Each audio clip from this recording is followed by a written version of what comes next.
দুনিয়ার সবথেকে সহজ উপায়ে আজকে বানিয়ে দেখাবো চকলেট কেক আইসক্রিম। যাদের বাচ্চারা চকলেট আইসক্রিম খেতে পছন্দ করে তাদের জন্য অনেক কাজে আসবে।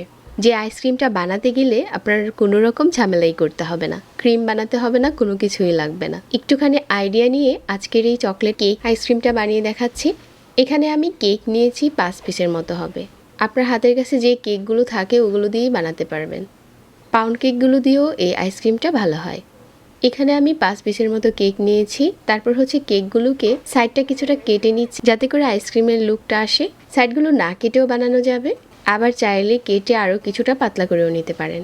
ঠিক ওই পর্যায়ে আমি কেকের মাঝ বরাবর আইসক্রিমের কাঠি দিয়ে দিচ্ছি। এখন কিন্তু কেকের স্লাইসটা দেখতে অনেকটা আইসক্রিমের লুক এসে গেছে। সবগুলো আমি এভাবেই করে আইসক্রিমের কাঠি ঢুকিয়ে একটা বড় প্লেটে রেখে দিচ্ছি। এখন 3 ঘন্টার মতো ডিপ ফ্রিজে রাখবো। 3 ঘন্টা পর আমি এটা ডিপ ফ্রিজ থেকে খুলে নিব। আর এখানে আমি 200 গ্রামের মতো চকলেট নিয়েছি। আপনারা যে কোনো ডার্ক চকলেটটা নিতে পারেন। আর এটাতে আগে থেকে সুগার দেওয়া আছে। এখন এই চকলেটটা গলিয়ে নিতে হবে। চকলেটটা ফ্রিজ ছাড়া রাখলে কিন্তু এমনিতেই নরম থাকে। তারপরও আমি একটা গরম পানির পাত্রের উপরে এই চকলেটটা বসিয়ে হালকা করে নেড়ে নেড়ে চকলেটটাকে গলিয়ে নিচ্ছি।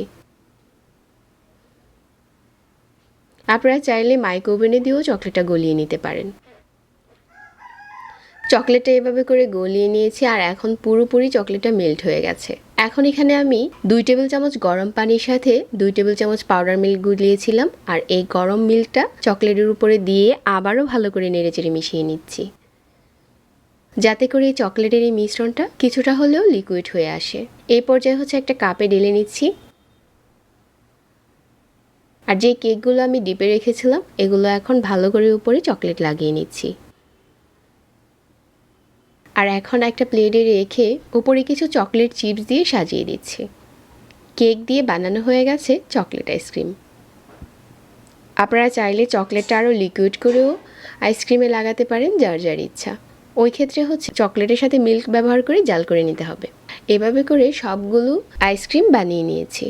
আর আমাদের ঝটপট রেডি হয়ে গেছে ফাঁকিবাজি চকলেট আইসক্রিম। বাচ্চাদের জন্য এটা চাইলে মাঝে মাঝে বানাতে পারেন। সহজ রেসিপিতে শেয়ার করেছি, আশা করছি ভালো লেগেছে। সবাইকে আবারও ধন্যবাদ জানিয়ে এখানেই বিদায় নিচ্ছি। আল্লাহ হাফেজ।